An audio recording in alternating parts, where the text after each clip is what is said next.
Record. Okay, so now you made my nose itch because you just itched your nose. Now you're like a bunny though. At least yours is cute. I'm like. This week we are talking about authenticity in the salon with your hosts AnDrea and JennyAHansen, and this is Beauties Talking Business, episode 26. Let's get started. Hello, everyone, and you are watching this week's episode of Beauties Talking Business with your hosts, JennyAHansen and AnDrea. We are your beauties here to talk about your nail business or your beauty business, hopefully to give you some insight and clarity into what we have learned over the 20 plus years combined experience that we have in the beauty industry. And this week's episode, we're going to talk about authenticity in the workplace and in the salon. Yes, we are talking about authenticity because Jenny and I both feel like that it's super important to really be yourself so that your customers can know who you are and trust you so that they will be a stronger customer, a repeat customer, and just a client that like really values you as a person. And we just have a strong belief in how important that is in part of your business, because it's all about this. We're in the people business. We're serving people. It's about those connections and those relationships. Yes. And honestly, what brought this whole thing about is I was going to get my hair done and there was someone new and you could tell that they were nervous and they were just like trying to be really polite, but it like really rubbed me the wrong way because it came off like really fake and almost disingenuous. And it made me think, do I do this to my customers? Like, have I ever made them feel that way?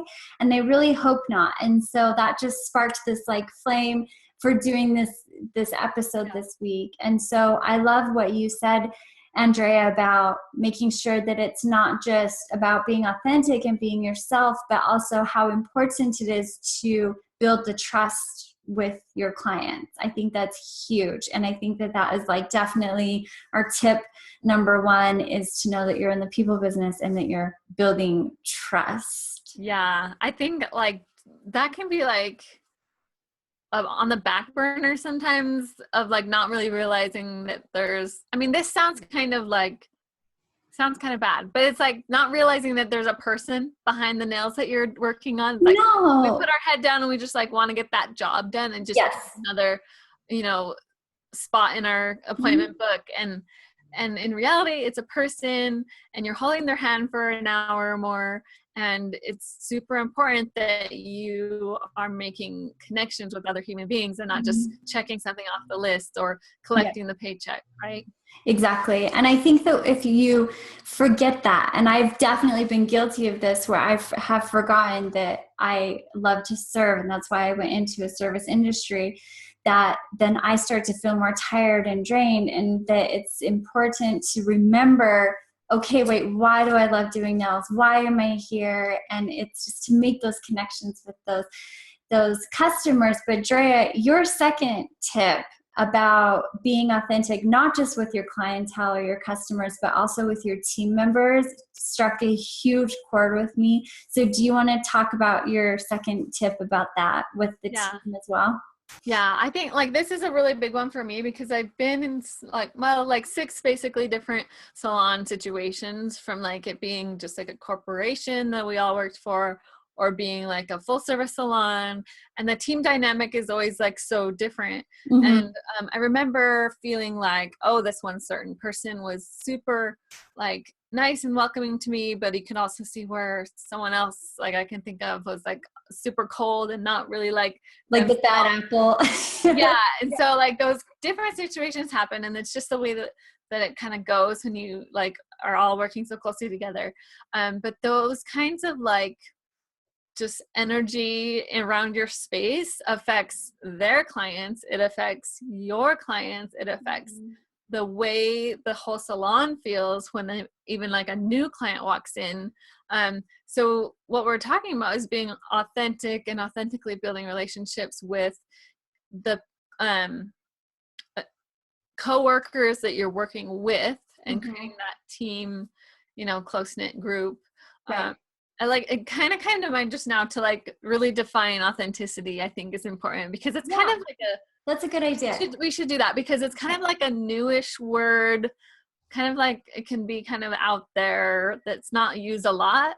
Mm-hmm. What do you think, Jenny? So how would you define authenticity? Oh my goodness. Well, obviously when I think of the word authenticity and being authentic, I think of really truly being yourself in your purest and your most high vibrational form, which again, maybe that doesn't help I too was like, so, but really not like where your bratty side's coming out and you're like, well, that's just who I feel like I am today, you know, but like let yourself be in your highest, greatest good of yourself is too. So when you really are putting yourself in a place of service, a place of love, a place of that you are enjoying where you are, what you're doing, why you're doing it, and really get in that mindset before you go into work, I feel like then that's when you're projecting out that really good energy that you were speaking of earlier. Do you know what I mean? Yeah, So, I think it's totally, yeah. you can feel And when just you're be putting out that yourself. good energy, and you can feel when you're like really shining the truest version of yourself as Mm-hmm. opposed to doing something out of fear. So for example, instead of like I'm really bad at coming up with examples off the top of my head, but like if you choose not to Well, I have an example. okay, go ahead. So, yeah, so there were moments where when I was working at a salon and I wasn't feeling great, and it's like I had that choice. Do I show up at work and just like be, oh, well, I'm not having a great day and blah, blah, blah. And like, I'm all nice to my clients. Hey, how are you? Have a seat. And then go in the back room and just be like, mama, my day is so crappy. You know, like there's this, and then go back out to my clients. They could almost feel that, like you just, or sometimes they hear it too. I remember I worked at this one place and the break room was shared the same wall as the nail area, and you could hear everything that people were saying in the break room and vice versa. But you know, like people didn't know that, and so if people were just speaking quietly or happy, but you could hear like the influx of tones. Do you know what I mean? Yeah. So like if I was sitting there doing nails, I could hear like other people working and they were in the break room, and you could tell if their tone was happy and positive or if it was like angry and mad and complaining. And then of course like clients would internalize things and like, oh, what's going on? And you're just kind of like, oh, like, well, I think, and that's a good point to like notice that clients will like take stuff on and be like, what's going on? Because they're paying you so that they have a good experience and that they feel better and that they leave feeling better, right? Mm-hmm. So even like being authentic isn't like sitting down and being like, hi client, I'm having a horrible day today and I want to be real with you and just tell you that and dump that on you. Right. You still want to be professional. Like you gotta be professional and be like, oh, like maybe today, you know, I'm not 100% today, but I'm so excited about your nails and I'm really excited to help you out today, and just turn it around and make it about them. Doesn't mean you're lying about whatever's going on in your life. And if they ask about your life, you know, bring it up a little bit, but you know that could get heavy, so maybe keep turning the conversation back to them because they're there to, you know, feel better. And like if you've ever listened to the book, I say listen instead of read, but because I do the same thing. I think it's Dale Carnegie, How to Talk to Anyone or something like that. That's all about having conversations with people. I think it's how to connect with anyone. I don't know. It's a pretty popular book. We'll find it. Anyways, I'll like find what it was, but like now I'm trying to remember. But anyways, it talks about how people just love talking about themselves. And if they talked about themselves, they'll go and tell someone else, oh, that person is a great conversationalist, even if you hardly said anything. Really? It felt good because they got to say everything. And you know? Again, that circles back into we're in this business, in the service industry, because we love to nurture and take care of people and serve. And that's what we love about what we're doing. And so it completely like goes back around again, that's your job. And so I honestly, whoever's listening, I fully trust that they're going to get this and be like, yeah, you know, like I get that line of that it's about my clients, about my customer, that's who I'm serving, and that they'll get it. You know what I mean? And on the level of like why we're talking about this in the first place is because how you, Jenny, you didn't feel like more than anything, it probably was like you didn't feel an honest connection with this person that was, you know, servicing you. Like you felt like they were kind of like faking. Yeah. Which, and maybe I should explain that. Like, so there's a difference between, you know, I remember times like I would have maybe new clients and not know their name. So this actually goes into tip number 3, which is to take notes about your clients, your customers, and to make sure that you're addressing them by name. So even if they're new, check your book, check your schedule. So when they walk in, hi, are you Jamie? Hi, Jamie, I'm Jenny. It's nice to meet you. We have you for a manicure tape, you know, come on back, doing all of that, where you're being professional, but you're still being very warm and friendly. And then there's this difference between being warm and friendly and kind, like we know that you are, versus, hi, how's your day going? Da, da, da, da. And then they're like, you know, checking their phone or like, talking to someone else or whatever. Yeah, like really, really plugging into you and like really being like, you're a human being. I see you, you know. The eye contact, the connection. And some might say, oh, keeping notes on your clients isn't authentic. Like bear with me. But like, I know how some people might be like, oh, like having to like read up on them and then be like, hi, this is what I read, blah, blah, blah. Like, you know what I mean? That's true. The thing about that is that our brains need help, and that starts the conversation, you know, because you can have tons of clients and you don't want to have to like forget something. Or I don't know, but like, was it you? Wasn't it you that went on vacation at Disneyland? Yeah. No, and then feel totally awkward. Right. So like, great to like, you know, check their Facebook profile before they come in. See what something. Ask them about. No, but like it's a helpful tool to get the authenticity started. Yes. So that you can like just flow into natural conversation and everything else. Yeah. It's just a tool to help you. It's not like, that's a good point. I just think don't beat yourself up for not memorizing everything that's going on in your clients' lives. Right. And that make you a bad person or an inauthentic person at all. No, because you know that at the end of the day, it's heart by heart. You care about them.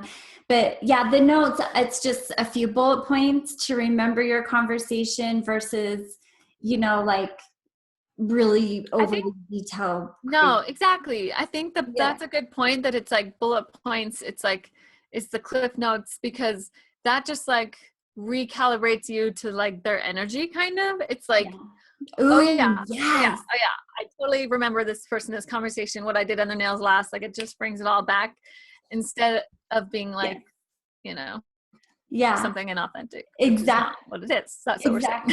That is so good. I love that. That is actually like, I think a perfect way to even end the show to make sure that you're getting back into now you have to say it again because I lost the word. Recalibrate with your clients and make sure that you are back in that space and level and vibration where you can just really bring them into a good place again and connect with them authentically. You know, eye contact, remind yourself why you're there, have your notes if you need them, make sure that you know them by name at least, and don't overly do it and try too hard because, you know, that's felt. And then also I want to point out to remember that some people are going to vibe with you and some people aren't, and that's completely okay too. If a client or customer vibes with you, they'll come back, and if they don't, they'll go to somebody else, which is totally and that is so okay. And we have a hard time with that sometimes. We think, oh, something's wrong with me that I'm not their perfect nail tech or whatever. We think we have to like save the whole world, take care of everybody's nails. It's like this weird, but in all reality, I use this example like when I'm teaching. Like I remember working with a girl who the type of clients that she would get were like really over the top, just like really big energy people. Or I kind of just in a way that like it wasn't my vibe. Like it was just so different for me. Like I couldn't imagine, because I'm a more calm personality. Like people come to be like kind of chill in my energy. Right. They go to her to be like, woo, my gosh, like, ah! And so it was just two different types of nail techs working in this place. And so I was like, I would not like her clients and she would not like mine. Yes. And maybe every once in a while I might get one that's like her type of client and she might get one that's my type of client, and that's fine. But like when the clients like kind of realize that and that's not what they're looking for, that they might kind of naturally just flow to someone else. Anyways, what I'm saying is like, it's okay. Like it takes all kinds, and there are people out there that are your perfect client just as much as maybe the client coming to you is meant for someone else. Absolutely. You know? So not get too attached, to let go and allow something else to take its place. So I think that's really important to remember. That's perfect. Perfect place to end this week's episode. So thank you so much for watching. Again, I am JennyAHansen. And I'm AnDrea Pettingill. And you can find us at beautiestalkingbusiness.com, where every week we have a new YouTube show and iTunes podcast for you. So everyone have a good day, and we'll see you next week. Thanks for watching. We hope you enjoyed our episode on authenticity in the salon. Again, you are watching Beauties Talking Business, episode 26, with your hosts AnDrea Pettingill and JennyAHansen. Please head over to our Facebook page, group, and website, beautiestalkingbusiness.com, and like and subscribe. Thanks so much for watching. Lots of love.